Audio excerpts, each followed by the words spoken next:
Check. Praise the Lord. Good evening. சத்தம் கேட்குதுங்களா? ஒரு தம்ஸ் அப் தரீங்களா?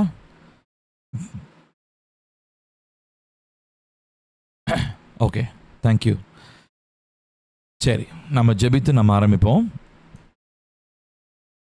அன்பு மிரக்கும் எங்கள் நல்ல தகப்பனே, கிருபையானது நல்ல நாளுக்காக உமக்கு நன்றி சொல்லுகிறோம். அப்பா, இந்த மாலை வேளையிலே நாங்கள் உம்முடைய பிள்ளைகளாக இணைந்து உம்முடைய வார்த்தையை நாங்கள் தியானிக்க கற்று தந்திருக்கிற இந்த நேரத்திற்காக ஸ்தோத்திரம். கர்த்தருடைய ஆவியானவர் நீர் எங்களோடு கூட இந்த மாலை வேளையிலே இடைப்படுவீராக. சத்திய ஆவியாகிய தேவன், சத்தியத்தை போதிக்கிறதான தேவன் நீங்கள். ஆகையினாலே சத்திய வார்த்தைகளை நாங்கள் படிக்கும் பொழுது, தியானிக்கும் பொழுது, அதில் மறைந்திருக்கிறதான உம்முடைய வார்த்தையின் வெளிச்சத்தை பார்க்கும்படி எங்கள் மனக்கண்களை கத்த திறந்தருளும். உம்முடைய வெளிச்சத்தினாலே எங்களுடைய இருதயம் நிரம்பவும், உணர்வுள்ளவர்களாக நாங்கள் மாற்றப்படவும், கீழ்ப்படிதலுள்ள இருதயமும் இணக்கமுள்ள ஆவியும் எங்களுக்கு இந்த நேரத்தில் உண்டாகட்டும். எங்களோடு கூட இந்த நாளிலே இணைகிறவர்கள், இனிமேலும் இந்த வீடியோவை பார்க்க போகிறவங்க யாராக இருந்தாலும் ஒவ்வொருவரும் உள்ளான மனிதனுக்குள்ளாக பலனடையும்படியாக கர்த்தருடைய வார்த்தை அவருடைய ஆத்துமாவுக்கு ஆகாரமாக மாறும்படியாக ஜெபிக்கிறோம். இந்த நாட்களிலே எங்களுடைய உள்ளான மனிதனை குறித்து நாங்கள் பார்த்து கொண்டிருக்கிறோம். இந்த உள்ளான மனிதனிலே நாங்கள் இன்னும் அதிகமாய் பலனடைய இந்த வார்த்தைகள் எங்களுக்கு மன்னாவாய் மாறட்டும். நீர் மாத்திரம் உயர்ந்தரும் எங்களோடு பேசும். ஒருமுகமான எண்ணத்தை தாரும், ஏக சிந்தையை தாரும். குழப்பங்கள், கர்த்தருடைய வார்த்தையை கவனிக்க முடியாதபடி காணப்படுகிற கவனக்குறைவுகள், சிதைவுகள் இயேசுவின் நாமத்தில் வெளியேறுவதாக. உங்களுடைய வார்த்தையினாலே நாங்கள் தேற்றப்படணும், நடத்தப்படணும். உங்கள் வார்த்தைக்கு நாங்கள் கீழ்ப்படியணும்ப்பா. இயேசுவின் நாமத்தில் கேட்கிறோம் நல்ல பிதாவே. ஆமேன், ஆமேன். Okay, good evening. எல்லாரும் ஆண்டவராகிய இயேசு கிறிஸ்துவின் நாமத்திலே சந்தோஷமாக இருக்கீங்க அப்படின்னு சொல்லி நான் நம்புகிறேன். கர்த்தர் நம்மை வழி நடத்தி வந்திருக்கிறார், அதற்காக ஸ்தோத்திரம். தொடர்ச்சியாக நாம் அநேக காரியங்களை குறித்து நாம் பார்த்து வருகிறோம். அதில் ரொம்ப முக்கியமாக நம்ம பார்த்தது திரியேக தேவன். முதலாவது ஃபர்ஸ்ட் இன்ட்ரடக்ஷன் பார்த்தோம், அப்புறம் இன்டர்பிரிட்டேஷன், வியாக்கியானம் பண்ணுறது, அதனுடைய ஒரு சின்ன அவுட்லைனை பார்த்தோம். அதுக்கப்புறமா திரித்துவத்தை பற்றி பார்த்து பிதாவாகிய தேவன், குமாரனாகிய தேவனை பற்றி பார்த்தோம். இன்னைக்கு நம்ம பார்க்கறதான தலைப்பு பரிசுத்த ஆவியாகிய தேவன். பரிசுத்த ஆவியாகிய தேவன் எப்படிப்பட்டவர், அவரை நாம் புரிந்து கொள்வதற்கு நம்ம இன்னும் என்னென்ன காரியங்கள்லாம் நம்ம செய்யணும் அப்படின்றத நம்ம பார்க்க போகிறோம். ஏற்கனவே நம்மளுடைய ஊழியங்களை பின்பற்றவங்களுக்கு தெரியும், நம்ம ஒரு 1 வீக் பேக் நம்ம ஆவியை ஆராய்தல், இன்வெஸ்டிகேட்டிங் த ஸ்பிரிட் அப்படின்ற ஒரு காரியத்தில் நம்முடைய உள்ளான மனுஷன் அப்படின்றதில் அந்த உள்ளான ஆவி அது எவ்வளோ முக்கியம் என்பதையும், அந்த உள்ளான ஆவியில் பரிசுத்த ஆவியானவர் இணைந்து இருக்கிறார் அப்படின்றதையும், அப்புறம் அதில் அந்த உள்ளான மனிதன் பலனடைவதற்கு என்னென்ன காரியங்களை நம்ம செய்யணும் அப்படின்றதையும் நம்ம பேசியிருக்கிறோம். ஸோ நீங்கள் பார்க்காதவங்க நீங்கள் தயவு செஞ்சு நீங்கள் அதை பாருங்கள். இப்போது நம்ம பார்க்க போகிறது பரிசுத்த ஆவியாகிய தேவன் அவர் யார் என்றும் அவருடைய செயல்கள் என்னவென்பதையும் ஏன்னா நம்ம கோர்வையாக எல்லாம் நம்ம பார்த்துட்டு வரனால ஒருவேளை ஒரு சில காரியங்கள் உங்களுக்கு தெரிஞ்சவைகளாகவே இருக்கலாம், ஒரு சில காரியங்கள் நாம் கற்றுக்கொள்ள வேண்டிய நமக்கு தெரியாத ஒரு காரியமாக இருக்கலாம். ஆனால் கர்த்தருடைய ஆவியானவர் நமக்கு சரியான விதத்தில் நமக்கு போதிப்பார் என்று சொல்லி நான் நம்புகிறேன். ஜெபத்தோடு நம்ம இந்த காரியத்தை நம்ம கவனிக்கலாம். சரி, முதலாவது ஒரு வசனத்தை வாசிக்கலாம். ரோமர் 8வது அதிகாரம் 9வது வசனம். தேவனுடைய ஆவி உங்களில் வாசமாயிருந்தால் நீங்கள் மாம்சத்துக்குட்பட்டவர்களாயிராமல் ஆவிக்குட்பட்டவர்களாயிருப்பீர்கள். கிறிஸ்துவின் ஆவி இல்லாதவன் அவருடையவன் அல்ல. பரிசுத்த ஆவியானவர் அப்படின்ற ஒருவர், அதாவது திருத்துவத்தில் அந்த ஒருத்தர், அந்த தேர்ட் பர்சன் இந்த ட்ரினிட்டின்னு சொல்கிறோம். பரிசுத்த ஆவியானவர் அப்படின்றவர் இல்லை அப்படின்னா வெறும் 2 பேர் தான் இருக்கிறாங்கன்னு வச்சுக்கோமே. பிதாவாகிய தேவன், குமாரனாகிய தேவன் மட்டும்தான் இருக்கிறாங்க அப்படின்னு வச்சுப்போமே. பரிசுத்த ஆவியானவர் இல்லைன்னா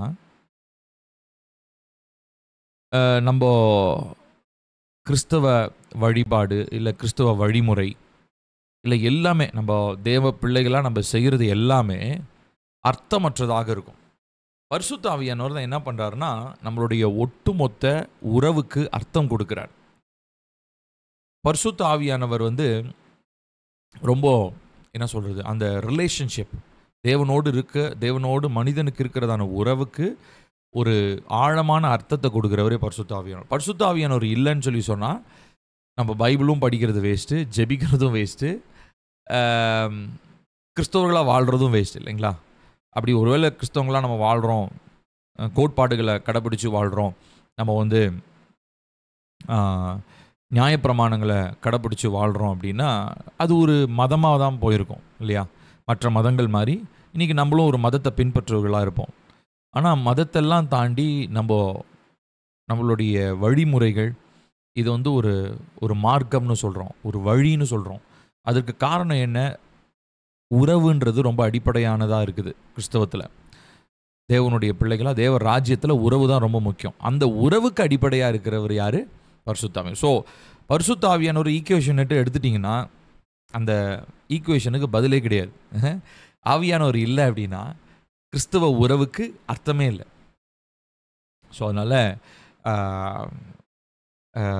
ஆவியானவர் பற்றி சொல்லும் போது இந்த ஒரு வசனம் ரொம்ப ஆழமான ஒரு வசனம். தேவனுடைய ஆவி உங்களில் வாசமாக இருந்தால், ஸோ கர்த்தருடைய ஆவியானவர் ஒரு மனுஷனுக்குள்ள தங்குகிறார். அதுதான் ஒரு பேசிக்கான கிறிஸ்தவனுடைய அடையாளம். தேவ ஆவி இல்லாதவன் கிறிஸ்தவன் அல்ல. சரியா? அடுத்ததா, நீங்கள் மாம்சத்துக்குட்பட்டவர்களாய் இராமல் ஆவிக்குட்பட்டவர்களாய் நீங்கள் இருப்பீர்கள். ஸோ அப்போது நம்ம மாம்சத்தில் இருந்தாலும் மாம்சத்தின்படி நாம் நடத்தப்படுகிறவர்களாக இல்லாமல் ஆவிக்குரியவர்களாக இருப்போம். அடுத்து நான் அண்டர்லைன் பண்ணியிருக்கேன் பாருங்க, கிறிஸ்துவின் ஆவி இல்லாதவன் அவருடையவன் அல்ல. இது ரொம்ப முக்கியமான ஒரு கண்டிஷன். இது நான் தேவனுக்குரியவனாய் நான் இருக்கணும் அப்படின்னா கண்டிப்பாக எனக்குள் ஆவியானவர் இருந்தாக வேண்டும். ஆவியானவரை நான் நம்பாமல் நான் தேவனுக்குரியவனாய் இருக்க முடியாது. இன்றைக்கி நிறைய கோட்பாடுகளினுடைய பிரிவில் பலவிதமான பிரிவினைகள் இருக்கு இல்லையா? இப்போ உதாரணத்திற்கு ஒன்லி ஜீசஸ்னு சொல்லுவாங்க, இயேசு ஒருத்தர் தான், ஆவியானவர்லாம் நம்ப மாட்டாங்க. அப்புறம் யெகோவா சாட்சிகள்னு ஒரு கூட்டம் இருக்கிறாங்க. இப்படி இவங்க எல்லாமே ஒவ்வொருத்தரும் பல விதங்களிலே பிரிந்து போய் கிடக்கிறத நம்ம பார்க்குறோம். அது பிசாசனுடைய ஒரு தந்திரம் என்பதை நம்ம அறிந்திருக்கிறோம்.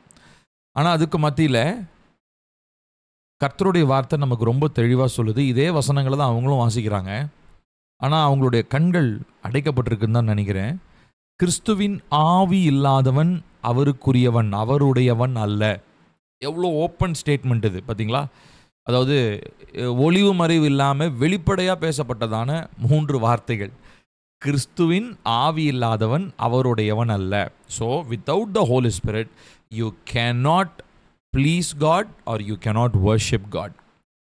பரிசுத்த ஆவியானவர் இல்லாமல் தேவனுக்கு பிரியமாகவும் இருக்க முடியாது, தேவனை ஆராதிக்கவே முடியாது. அப்புறம் எங்கே போய் கிறிஸ்தவனாக இருக்கிறது, இல்லை தேவ ராஜ்யத்தினுடைய பிள்ளைகளாக இருக்கிறது? That is impossible.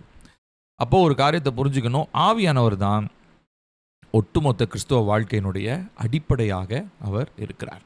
சரிங்களா? ஃபஸ்ட்டு இதை புரிஞ்சுக்கோங்க. இதுக்கு ஒரு எக்ஸாம்பிளை நான் உங்களுக்கு சொல்கிறேன்.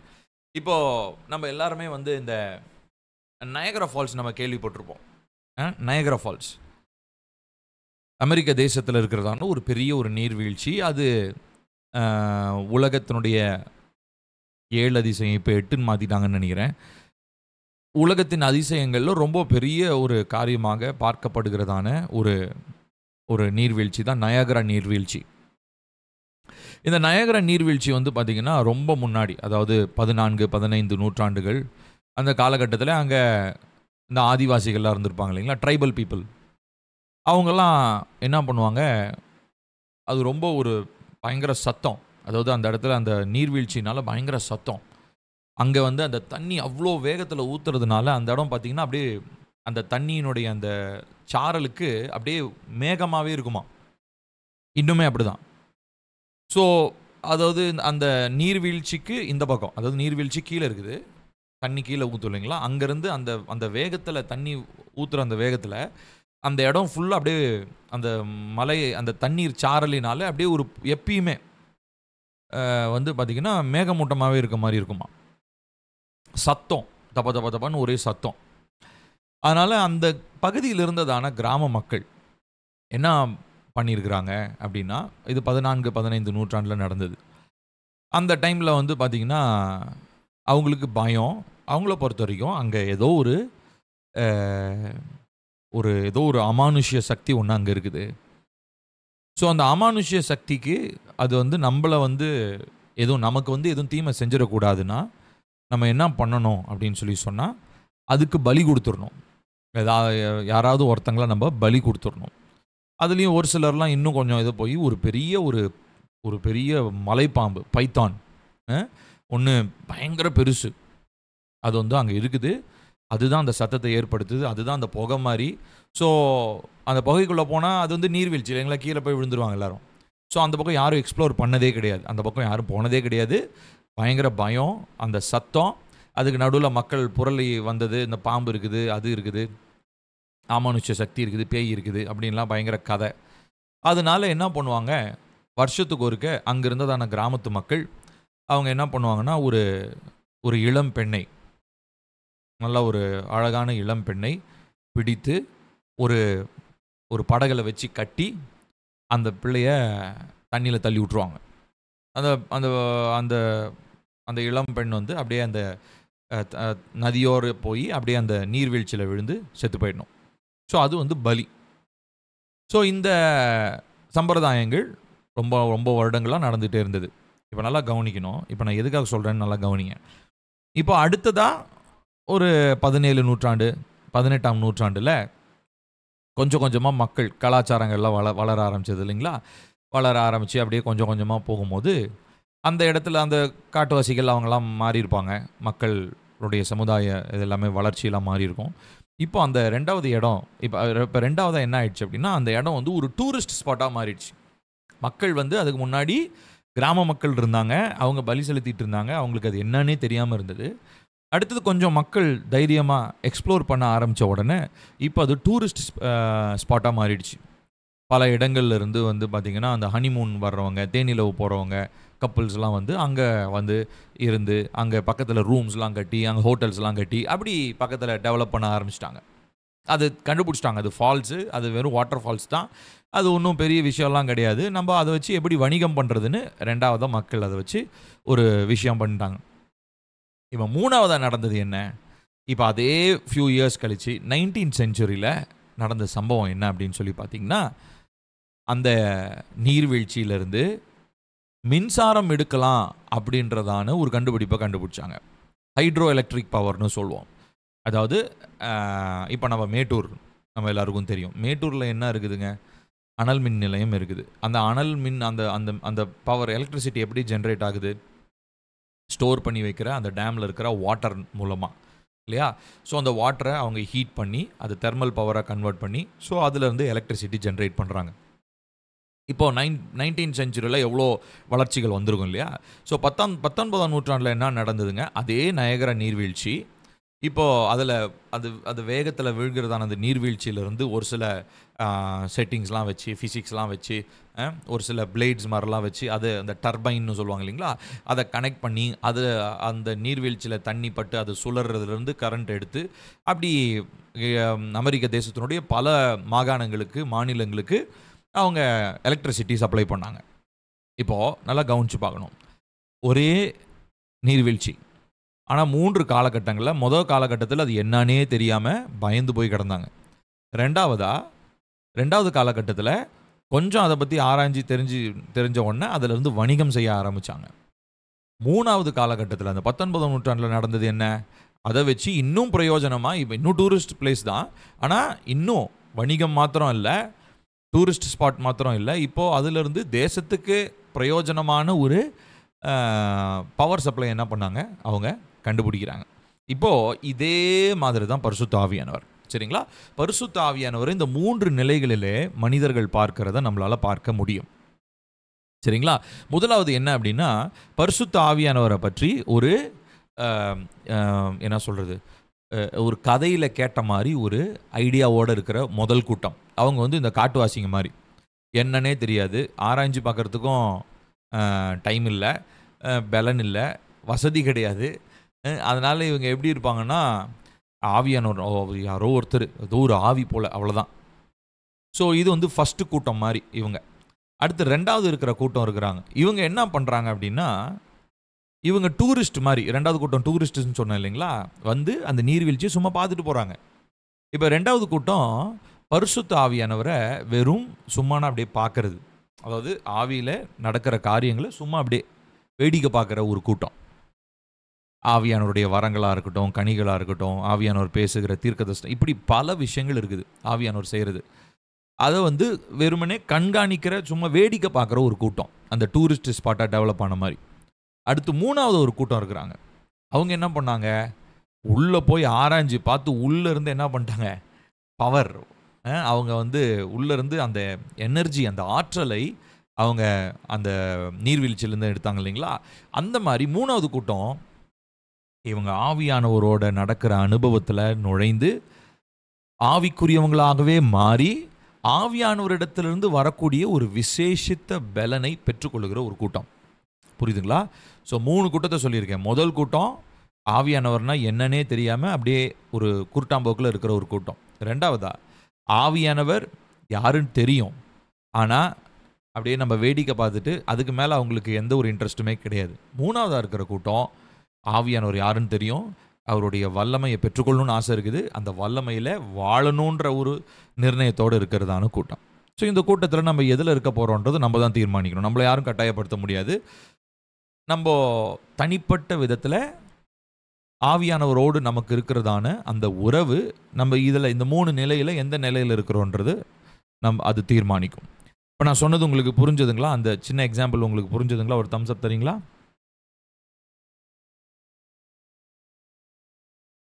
Okay, thank you. எஸ். ஸோ இதுதான் இன்னைக்கு ஆவியானவரை பற்றி நாம் ஆரம்பிக்கிறதான ஒரு இன்ட்ரோடக்ஷன். சரி, இப்போது முதலாவது பரிசுத்த ஆவியானவர் அப்படின்றவர் யார்? இவர் ஒரு காற்றோ ஒரு ஆற்றலோ, இன்னைக்கு இருக்கிறதான வார்த்தைகள் ஆரா அப்படின்னு சொல்லுவாங்க, AURA, ஆரா. ஆரானா அப்படியே அவங்கள சுற்றி இருக்கிறதான ஒரு ஏதோ ஒரு ஃபோர்ஸ்.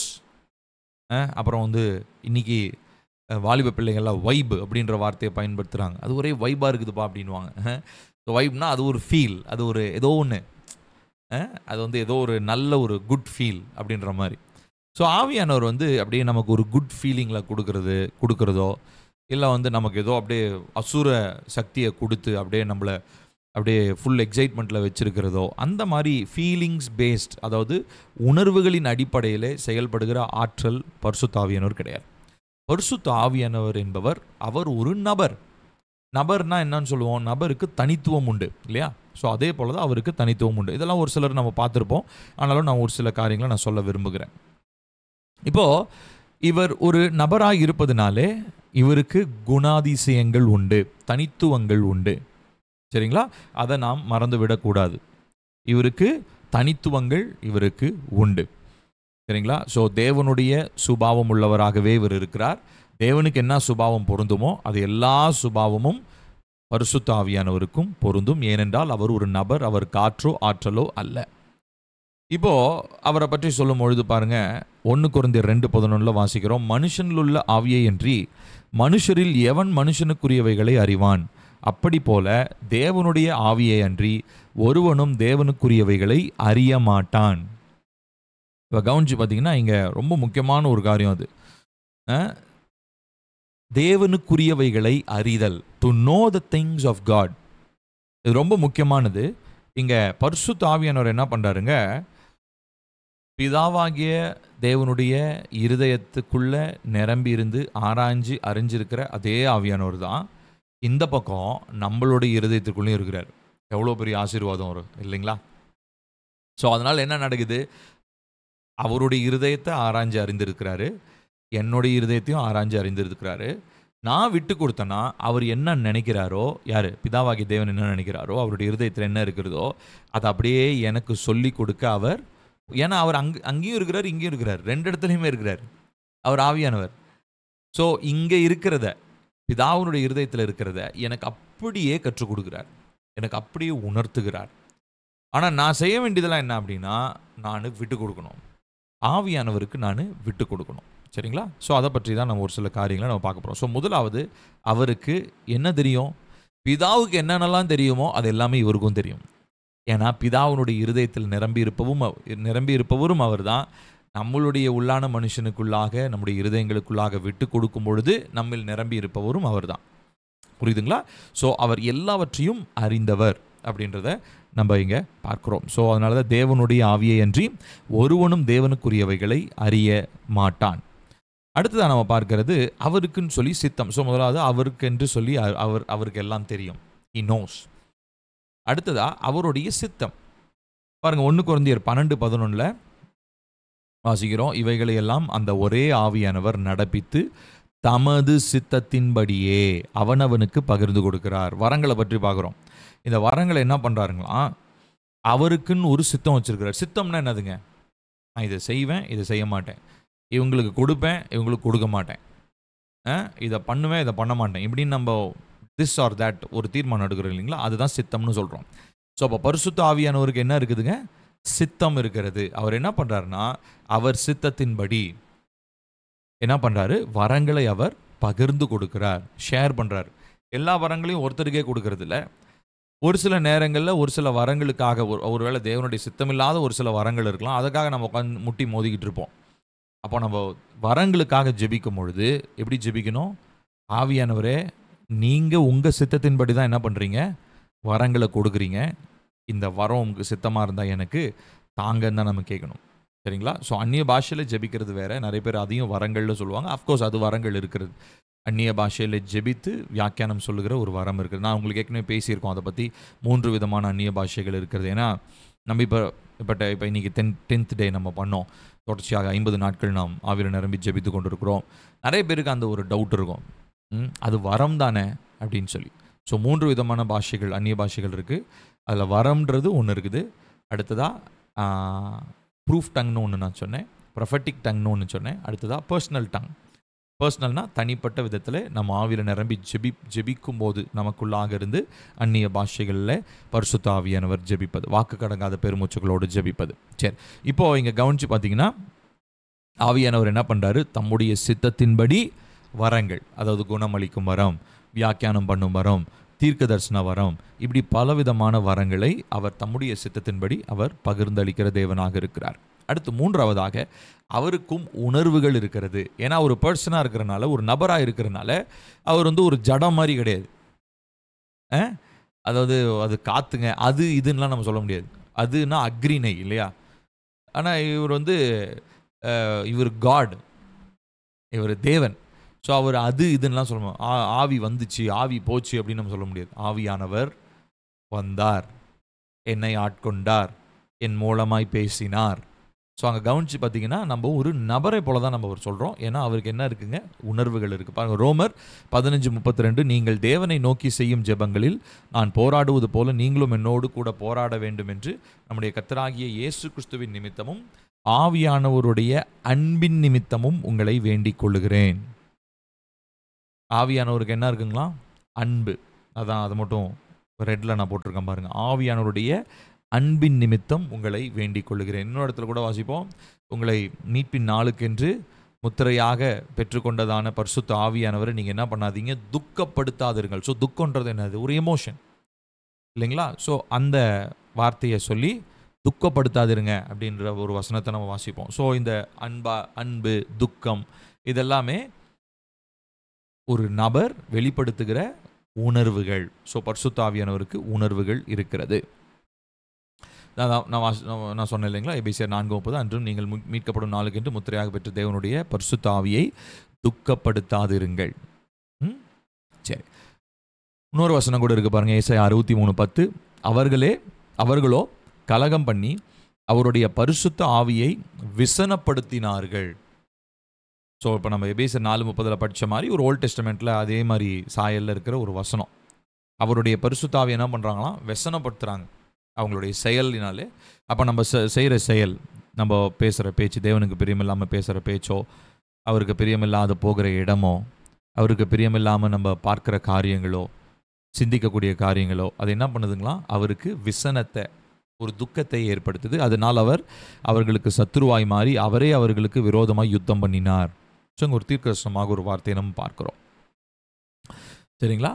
சரி, இப்போது இதில் ரொம்ப முக்கியமாக நம்ம பார்க்கறது, முதலாவது என்ன பார்த்தோங்க? அவருக்கு என்னென்ன தனித்தன்மைகள் இருக்கிறது என்று சொல்லி நம்ம பார்த்தோம். இப்போ நம்ம அடுத்ததாக பார்க்கறது, அவர் ஒரு மனிதனைப் போல அவர் செயல்படுகிறதான செயல்கள் என்ன?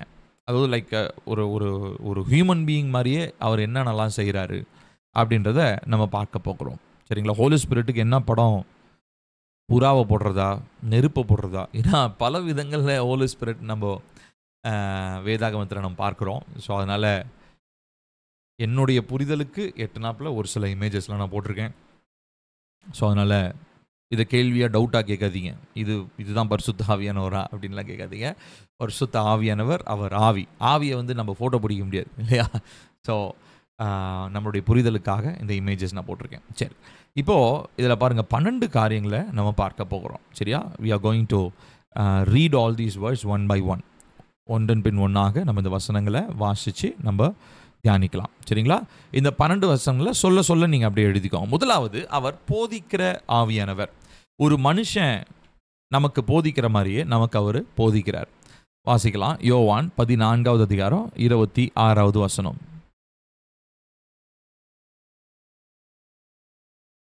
என் நாமத்தினாலே பிதா அனுப்ப போகிற பரிசுத்த ஆவியாகிய தேற்றரவாளனே எல்லாவற்றையும் உங்களுக்கு போதித்து, கவனிச்சு பாருங்க, போதித்து நான் உங்களுக்கு சொன்ன எல்லாவற்றையும் உங்களுக்கு நினைப்பூட்டுவார்.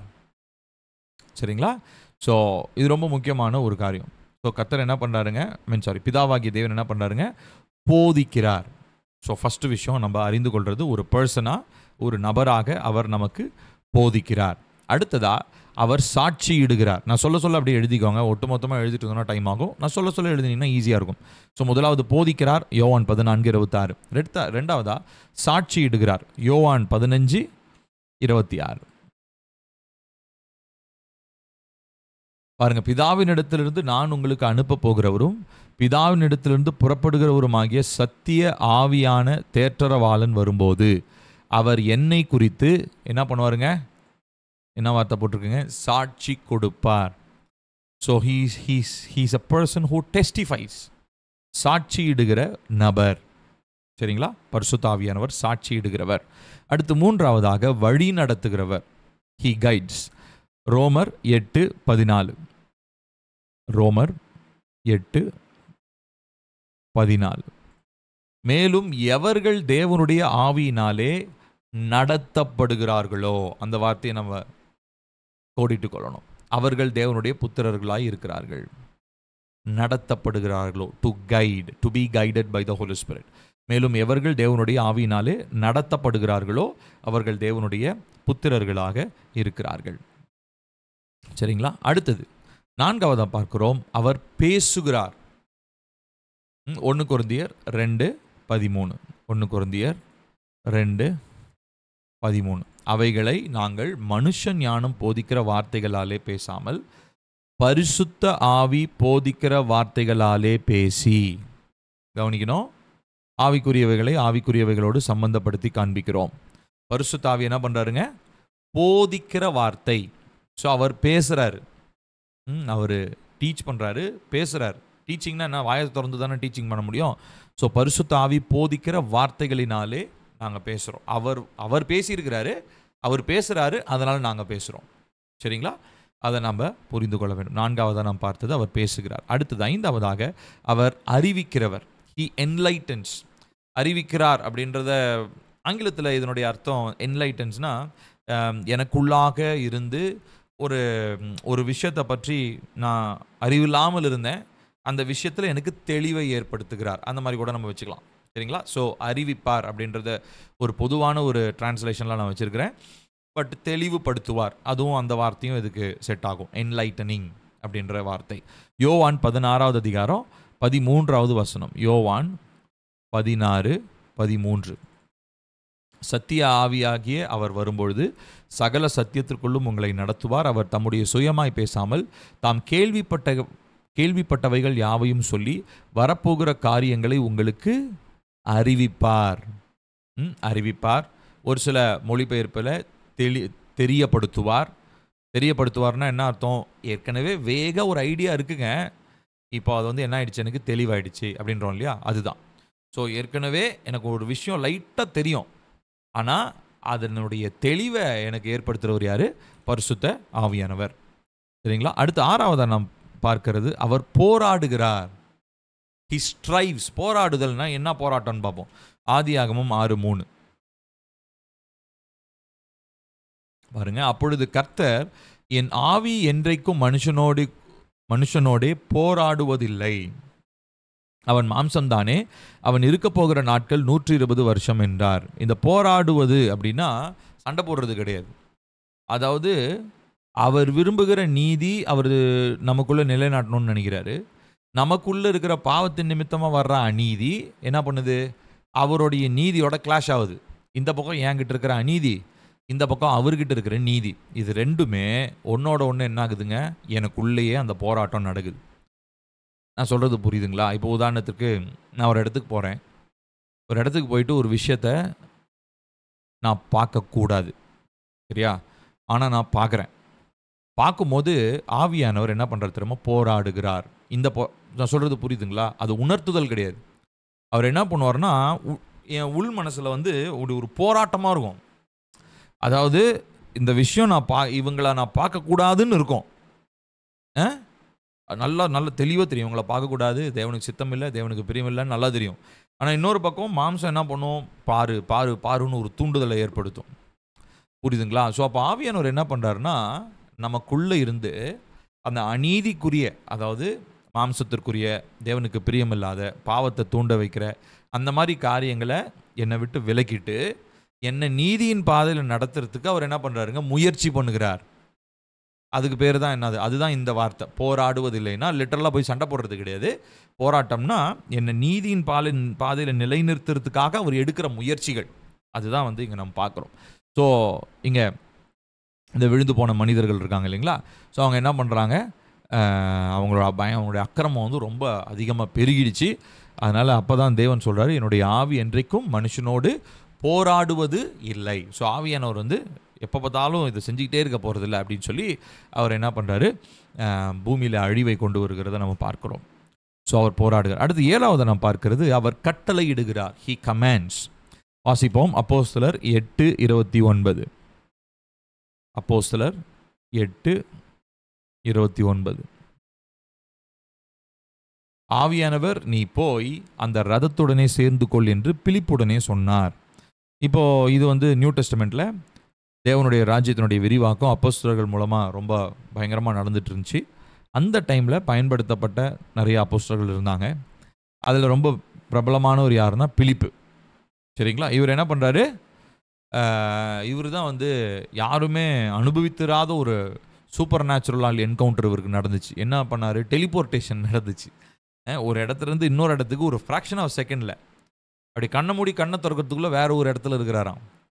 ஸோ இது வந்து ரொம்ப ஒரு பயங்கரமான ஒரு என்ன சொல்ல ஒரு சம்பவம்.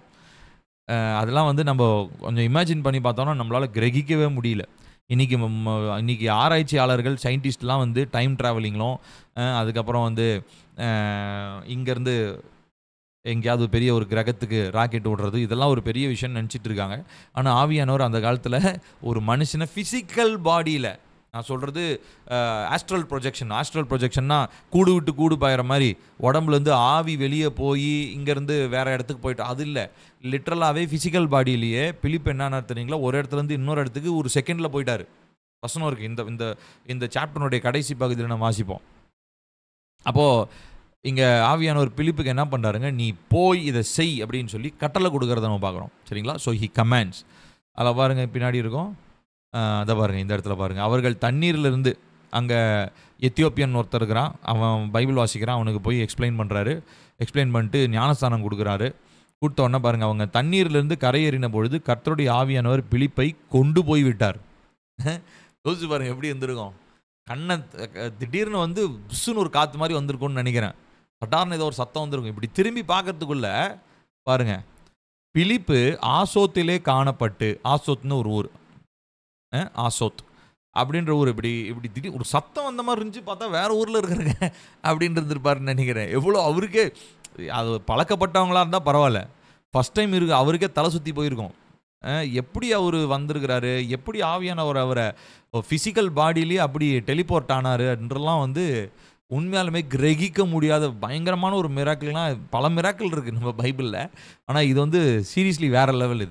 இது வந்து யோசித்து பார்க்கவே நம்மளால் கொஞ்சம் இமேஜின் பண்ணால் அப்படியே யோசிச்சுக்கிட்டே இருக்கலாம் நம்ம. அப்போது ஆவியானவர் எப்படி அதை செஞ்சுருப்பார்? ஏன் அன்னைக்கு செஞ்ச மாதிரி இன்றைக்கி ஏன் செய்ய மாட்டார்? செய்வார், கண்டிப்பாக செய்வார். நான் நேற்று கூட இந்த இதுக்காக நான் படிச்சுட்டு இருக்கும்போது ஒரு மனுஷனை பற்றி நான் படித்தேன், டிஎல் மூடி. அவரை பற்றி இந்த நம்ம பைபிள் ஸ்டடியில் நான் சொல்லுவேன். நான் ஸோ அடுத்த எபிசோடில் தான் வரும்னு நினைக்கிறேன். மேபி அடுத்த எபிசோட்னா அடுத்த வாரத்தில் தான் நம்ம அதை பற்றி கவர் பண்ணுவோன்னு நினைக்கிறேன். டிஎல் மூடி நம்மளாம் நிறைய நேரம் நம்ம நினைக்கிறோம், அதாவது இந்த அப்போஸ்தலர் நாட்களில் நடந்த சம்பவம்லாம் இப்போ ஏன் நடக்க மாட்டேன்து? உங்களுக்கு அந்த கேள்வி வந்துருக்குதா? அதெல்லாம் என்னமோ கதை மாதிரி படிச்சுட்டு இருக்கோம் நம்ம. ஆனால் உண்மையாலுமே 18ஆம் நூற்றாண்டு, ஏன் 19ஆம் நூற்றாண்டில் கூட அந்த மாதிரி, நான் சொல்கிறது லிட்ரலாக, அதாவது அப்போஸ்தலர் நடவடிக்கைகளில் நடந்த மாதிரி சம்பவங்கள் நடந்திருக்கு, உண்மையாலுமே நடந்திருக்குது. ஆனால் இப்போ தான் நமக்கு ஓவர் டிஸ்ட்ராக்ஷன் ஆகிப்போச்சு. நமக்கு கவனக்குறைவு பயங்கரம். நம்மளால் ஒரு விஷயத்தில் நேரம் செலவழிக்க முடியல. அவங்க ஒரு 18th century 19th centuryல இருந்த ஊழியக்காரங்களுக்குலாம் அவங்களுக்கு டிஸ்ட்ராக்ஷன் எதுவுமே இருந்திருக்காதுன்னு நினைக்கிறேன். ரொம்ப இருந்திருந்தாலும் ரொம்ப கம்மியாக இருந்திருக்கும். இன்றைக்கி நமக்கு திரும்புகிற பக்கம்லாம் நம்மளுடைய கவனத்தை ஈர்க்கக்கூடிய பல விஷயங்கள் பல திசையில் இருக்குது. அதனால் எங்கே திரும்புறதுனே நமக்கு தெரியல. ஸோ அந்த காலத்தில் கவனத்தை செலுத்தி ஒரு காரியத்தை கர்த்தருடைய சமூகத்தில் செய்கிறது வேறு, இப்போ செய்கிறது உண்மையாலுமே ரொம்ப கஷ்டமான ஒரு காரியம்தான். ஏன்னா நம்மளுடைய அட்டென்ஷனை ஈர்க்க, நம்முடைய கவனத்தை ஈர்க்கக்கூடிய விஷயம் நிறையா நம்மளை சுற்றி போராடிக்கிட்டே இருக்குது. ஆனால் அதெல்லாம் தாண்டி தேவன் மேலே மிகுந்த கவனத்தோடு இருக்கும்போது நிச்சயமாக தேவன் அப்போஸ்தலர் நடவடிக்கைகளில் நடந்த அந்த காரியங்களை தேவ பிள்ளைகளாகிய நம்ம மூலமாக நிச்சயமாக நிறைவேற்றுவார். விசுவாசிக்கிறீங்களா? ஒரு தம்ஸ் அப் தரீங்களா? நிச்சயமாக செய்வார். Yes, praise the Lord. கர்த்தர் நிச்சயமாக செய்வார். நம்ம அப்போது அப்போஸ்தலர் நடவடிக்கைகள் இருக்கிறதெல்லாம் கட்டுக்கதை கிடையாது இல்லையா? அது நிஜமாக நடந்தது. அப்போ அன்றைக்கி இருக்கிற ஆவியானவர் தானே, ஆவியானவர் மாறல, அதே ஆவியானவர் தானே இருக்கிறாரு. ஆனால் இப்போ மாறி இருக்கிறது என்னென்னா, நம்மளை சுற்றி இருக்கிற விஷயமும் நம்மளும் தான் மாறி இருக்கோம். ஆனால் நம்ம அந்த அப்போஸ்தலர்கள் ஆவியானவருக்கு விட்டு கொடுத்த மாதிரி நம்ம விட்டு கொடுத்தோன்னா நிச்சயமாக கர்த்தருடைய ஆவியானவர் வல்லமையான காரியங்களை தன்னுடைய ராஜ்யத்திற்காக அவர் செய்வார். சரிங்களா? ஸோ அப்போ இங்கே நம்ம பார்க்குறோம், ஆவியானவர் என்ன பண்ணுறாருங்க? கட்டளையிடுகிறார் அப்படின்னு சொல்லி பார்க்குறோம். அடுத்தது 8வதா, ஆவியானவர் என்ன பண்ணுறாருங்க? மன்றாடுகிறார் அப்படின்னு சொல்லி பார்க்குறோம். ஆவியானவர் மன்றாடுகிறார். ரோமர் 8வது அதிகாரம் 26வது வசனம்.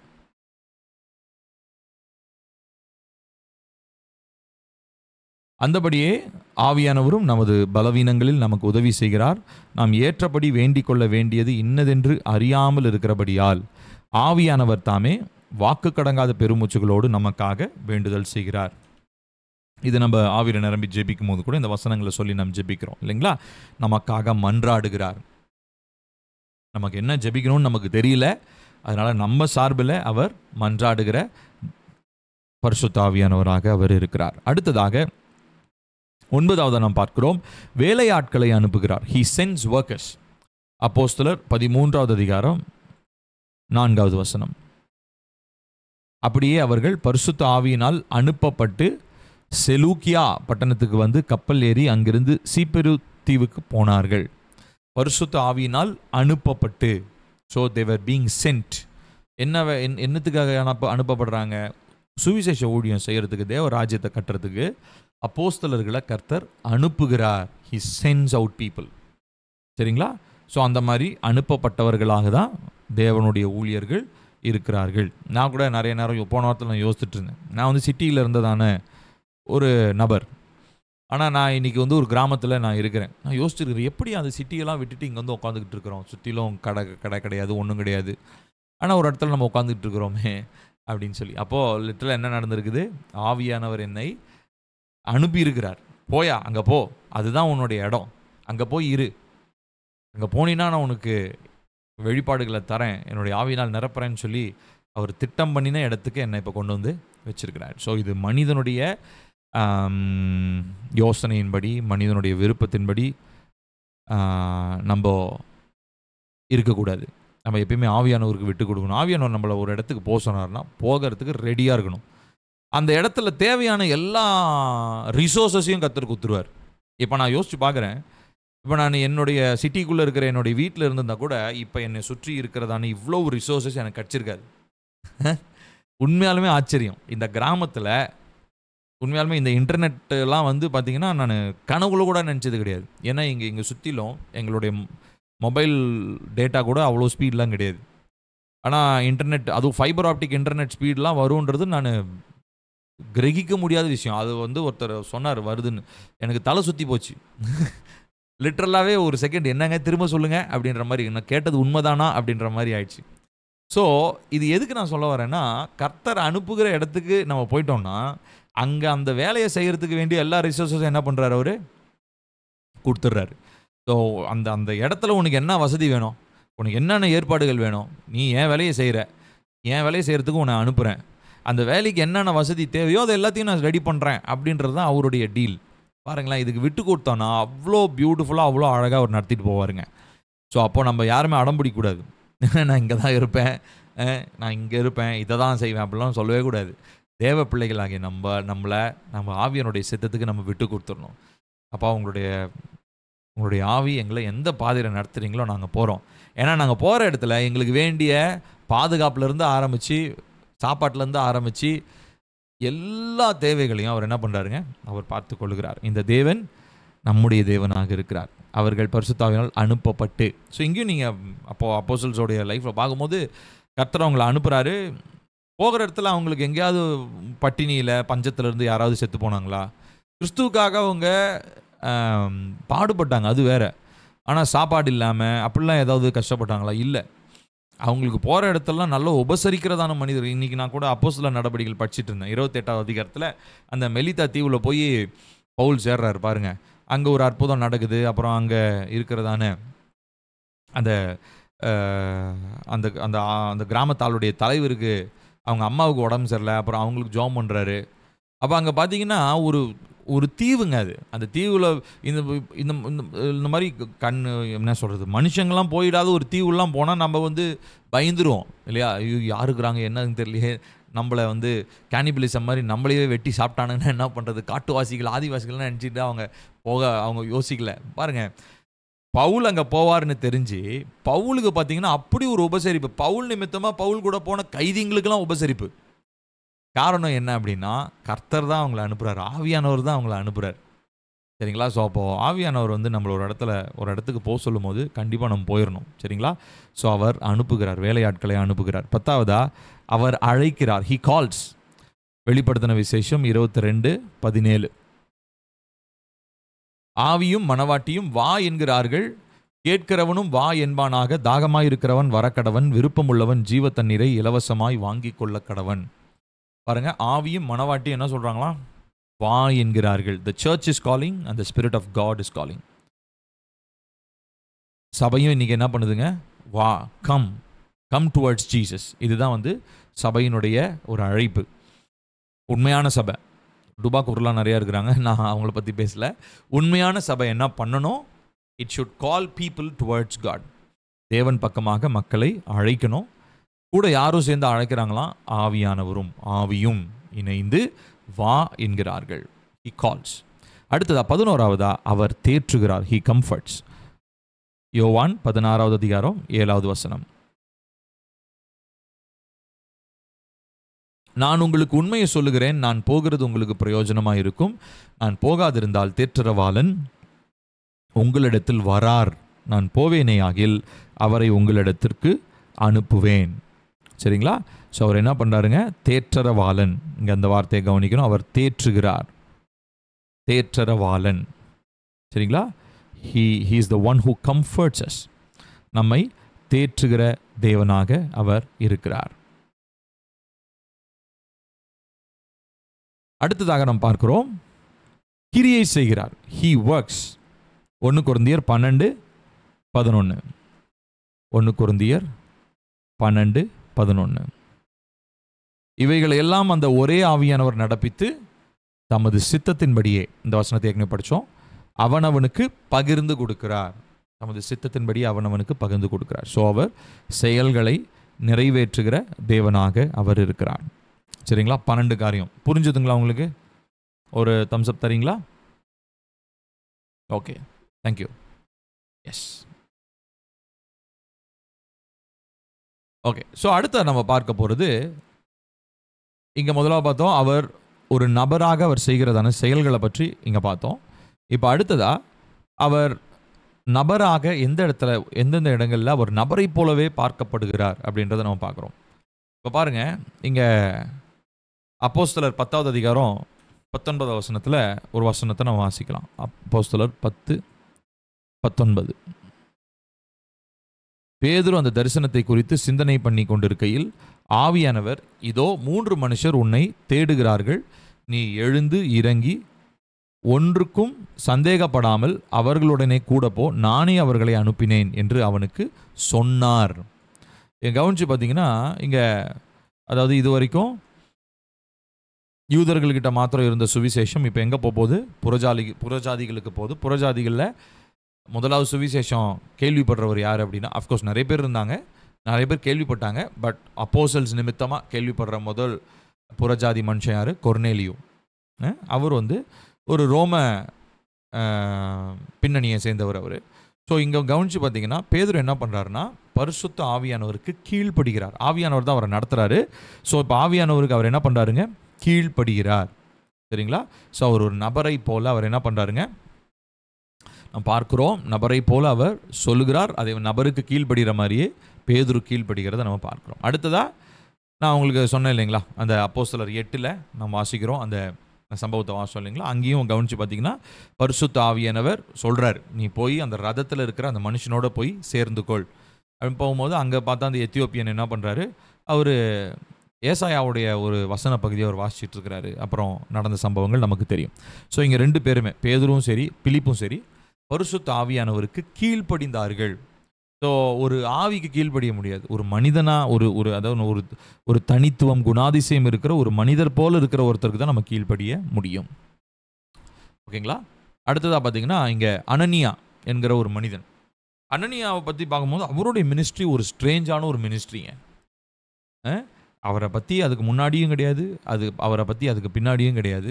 அதுக்கப்புறம் இருந்தாரா செத்தாரா நமக்கு எதுவுமே தெரியாது. ஆனால் அவர் செஞ்சதான ஒரு பயங்கரமான ஒரு சம்பவம் ஒன்று இருக்குது. என்னதுங்க? சவுலக்கிட்ட போய் இயேசு உங்ககிட்ட பேசின இயேசு என்னை அனுப்பியிருக்கிறாருன்னு சொல்லி நேருக்கு நேர் பேசக்கூடிய மனுஷன். ஏன்னா இவனுங்க எல்லாமே, மற்ற எல்லா அப்போஸ்தலர்களும் சவுலை பார்த்து என்ன பண்ணுறாங்க? பயப்படுறாங்க. ஏன்னா சவுல் யார் தெரியுமா? எல்லா கிறிஸ்தவர்களையும், இயேசுவை பின்பற்ற எல்லாரையும் பிடிச்சி அடித்து உதச்சி ஜெயிலில் போடுற மனுஷன். அப்படிப்பட்ட மனுஷனுக்கு சுவிசேஷத்தை சொல்லி நித்திய வழியில் நடத்துறதுக்கும் ஊழியத்துக்காக பிரித்து எடுக்கிறதுக்கான ஒரே ஒரு வேலை தான் அனனியா. அவனுடைய டாஸ்கே அவ்வளோதாங்க. அது அவருடைய மொத்த ஊழியமே அவ்வளோதான். யோசிச்சு பாருங்கள், எவ்வளோ ஒரு பெரிய அதாவது அவர் 40 வருஷம் ஊழியம் செய்யலை, 50 வருஷம்லாம் ஊழியம் செய்யலை. இப்போ பவுல் மாதிரியோ பேதுரு மாதிரியோ யோவான் மாதிரியோ அந்த மாதிரிலாம் இல்லை. அவருக்கு என்ன வயசு அதெல்லாம் நமக்கு தெரியாது. ஆனால் அவருடைய ஒரே மினிஸ்ட்ரி, நீ போகிற, நான் சொல்கிற நபரை போய் பார்க்குற, அவன் யாராக இருந்தாலும் பயப்படக்கூடாது, போய் சுவிசேஷத்தை சொல்கிற, கிளம்பி வந்துக்கிட்டே இருக்கிற. போகிறாரு, சவுல்கிட்ட ஜோம் பண்ணுறாரு, கண்ணிலேருந்து செதில் விழுகுது. அதுக்கப்புறம் ஏசப்பாவை பற்றி சொல்கிறாரு, கிளம்பி வந்துக்கிட்டே இருக்கிறார். இவ்வளோ தான் அவருடைய ஊழியமே. ஆனால் கவனித்து பாருங்கள், அங்கே தேவன் அவரோடு கூட அந்த காரியத்தை கட்டளையிட்டு இருக்கிறார். ஸோ இவ்விதமாகவும் நடத்தப்படுகிற நிறைய ஊழியக்காரர்களை நம்ம பார்க்குறோம்.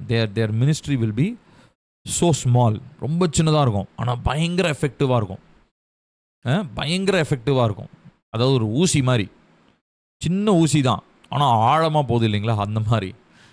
ஸோ அந்த மாதிரி ஒரு சிலர் அவங்களுடைய லைஃப் ஸ்பேனே ரொம்ப சின்னதாக இருக்கும், ஆனால் அவங்க அந்த லைஃப் ஸ்பேனில் செஞ்சதான ஊழியங்கள் பயங்கர எஃபெக்டிவாக இருந்திருக்கும். ஸோ அந்த மாதிரி இந்த அனனியா சவுலை, அதாவது பவுலாய் மாறுகிற சவுலை சந்திக்கும்படியாக பரிசுத்த ஆவியானவரால் கட்டளை பெற்று அவர் வருகிறத நம்ம பார்க்குறோம். அது அப்போஸ்தலர் 9வது அதிகாரம்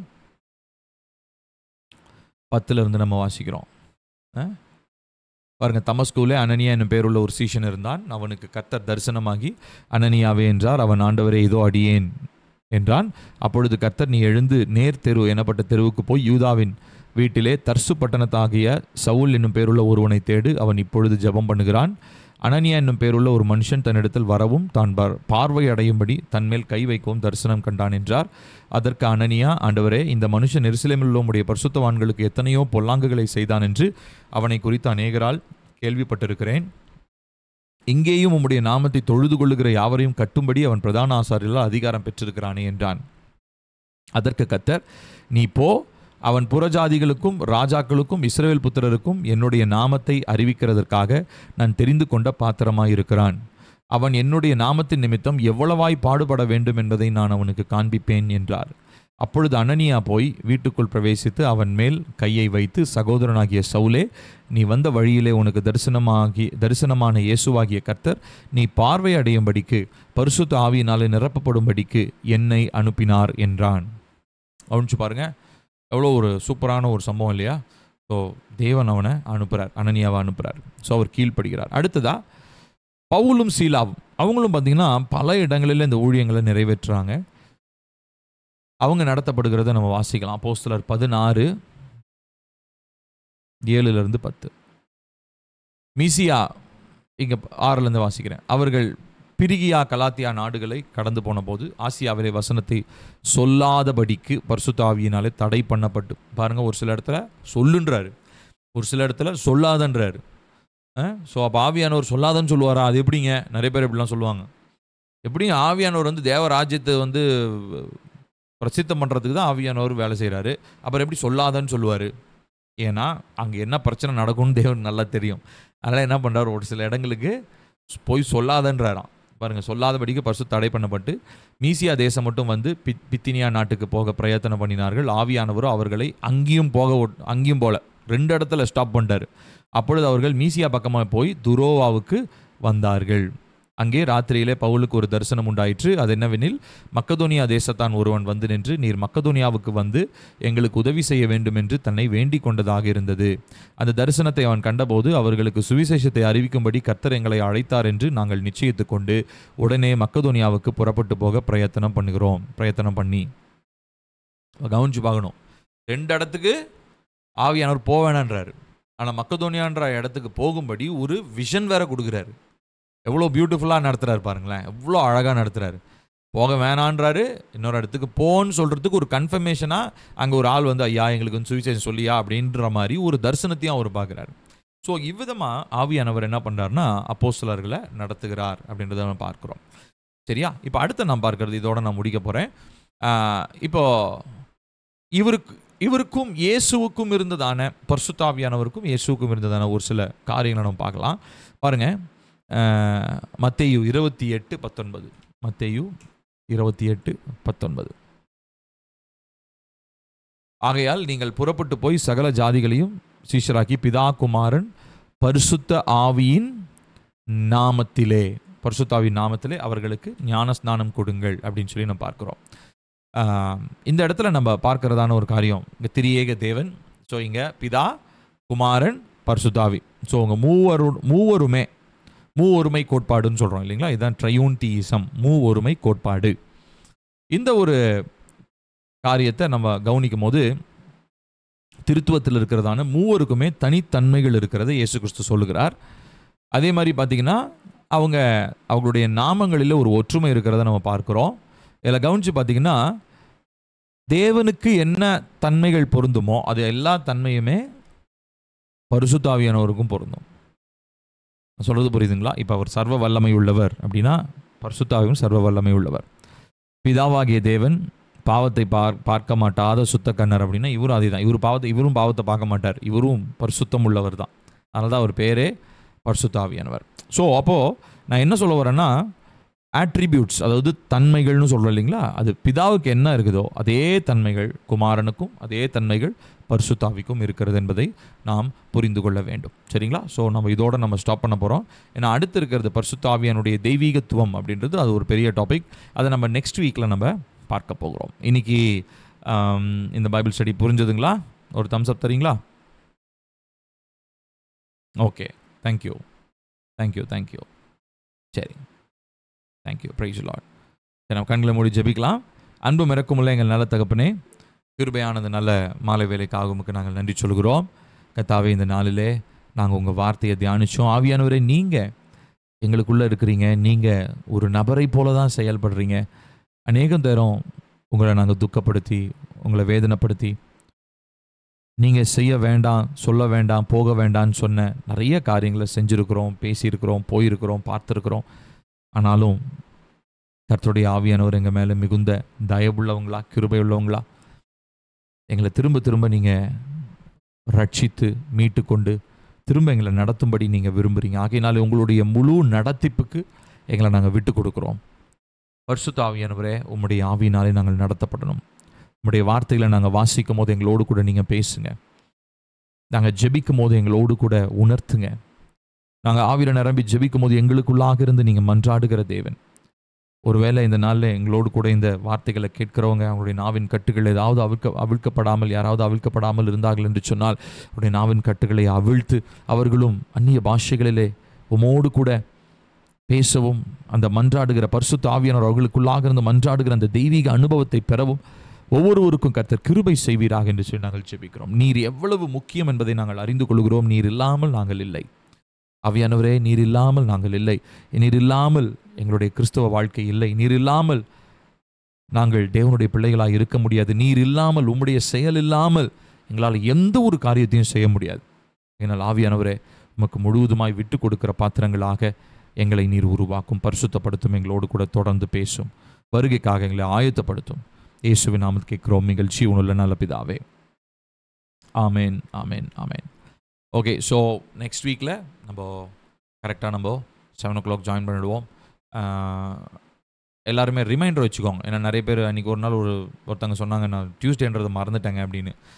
டியூஸ்டேன்னு இருந்துச்சு, பட் டியூஸ்டே பைபிள் ஸ்டடி இருக்குன்றதை நான் மறந்துட்டேன் அப்படின்னாங்க. ஸோ நானும் இன்றைக்கி காலையில் மெசேஜ் பண்ணணும்னு நினச்சேன், பட் நான் கொஞ்சம் பிஸி ஆகிட்டேன். நான் மறக்கலை, நான் பிஸி ஆகிட்டேன். அதனால் என்னால் மெசேஜ் பண்ண முடியல. ஸோ அதனால் டியூஸ்டே நீங்கள் ஒரு ரிமைண்டர் கூட வச்சுக்கோங்க, மிஸ் பண்ணிடாதீங்க. இன்கேஸ் மிஸ் பண்ணினாலும் நீங்கள் அந்த வீடியோவில் கூட நீங்கள் பார்க்கலாம், சரிங்களா? அண்ட் ஒன் மோர் திங், நான் இது வரைக்கும் யார்ட்டையும் நான் சொன்னதில்லை. இந்த குறிப்பிட்ட பைபிள் ஸ்டடி உங்களுக்கு யார் யாரெல்லாம் தேவனுடைய வார்த்தையில் வளரணும்னு சொல்லி நினைக்கிறீங்களோ அவங்களுக்கு நீங்கள் தயவு செஞ்சு ஃபார்வர்ட் பண்ணுங்கள். ஏன்னா நம்மளோட யூடியூப் சேனலில் இந்த லைக் பண்ணுங்கள், ஷேர் பண்ணுங்கள், ஃபாலோ பண்ணுங்கள், அதெல்லாம் நம்ம சொல்லவே மாட்டோம், சொன்னதும் கிடையாது. நான் எதுக்காக இதை சொல்கிறேன் அப்படின்னா, என்கிட்ட ஒரு 2-3 பேர் கேட்டிருந்தாங்க, தேவனை பற்றி அறிந்து கொள்ளணும்னு ஆசை இருக்கிறவங்களுக்கு நான் இதை ஃபார்வர்ட் பண்ணட்டுமா, அவங்கள கூகுள் மீட்டில் ஆட் பண்ணட்டுமா அப்படின்லாம் கேட்டாங்க. தயவு செஞ்சு நீங்கள் பண்ணுங்கள். இது ஸ்ட்ரிக்ட்லி செட் ஃப்ரீ மட்டும்தான், இல்லை சர்ச்சு மட்டும்தான், இல்லை யூடியூப் ஃபேமிலி மட்டும்தான், அப்படிலாம் கிடையாது. இது தேவ பிள்ளைகள் எல்லாருக்கும் போய் சேரணும். ஸோ அதனால் நான் அது சொல்லக்கூடாதுன்னு ஒரு நிர்ணயத்தோடு இருக்கிறேன். ஏன்னா பல வீடியோவில் லைக் பண்ணுங்கள், ஷேர் பண்ணுங்கள், அதெல்லாம் பண்ணி நமக்கு ஒரு டென்ஷனே ஆகிடும். அது கேட்டோடனே நமக்கு ரொம்ப ஒரு மாதிரி ஆகிடும். ஸோ அதனால் நான் சொல்லக்கூடாதுன்னு இருக்கேன். ரெண்டாவது, தேவனுடைய ஊழியம் இது லைக்குக்கோ, ஷேருக்கோ, சப்ஸ்கிரைபர்ஸ்க்கோ, ஃபாலோவர்ஸ்க்கோ இது நம்ம செய்கிற ஒரு காரியம் கிடையாது. அதனால் ஒரு மானிட்டரி பெனிஃபிட்ஸ்க்காகவும் ஒரு ஃபேன் ஃபாலோவர்ஸ்க்காகவும் இது செய்யப்படுற காரியமும் கிடையாது. இது தேவனுடைய ராஜ்யம், தேவனுடைய ஊழியம், தேவன் இதை செய்கிறார். ஆகையினாலே நீங்கள் உணர்த்தப்படுவீர்கள் என்று சொன்னால், இல்லை ஒருவேளை யாராவது உங்ககிட்ட இந்த காரியங்களை பற்றி உங்ககிட்ட யாராவது கேட்டாங்கன்னா, நீங்கள் தயவு செஞ்சு அவங்களுக்கு ஃபார்வர்ட் பண்ணுங்கள். அவங்களுடைய நம்பரும் நீங்கள் கொடுங்க. நான் அந்த செட் ஃப்ரீ நம்மளுடைய வாட்ஸ்அப் குரூப்பில் நான் ஆட் பண்ணுறேன். கர்த்தர் பெரிய காரியங்களை செய்வார். God bless you.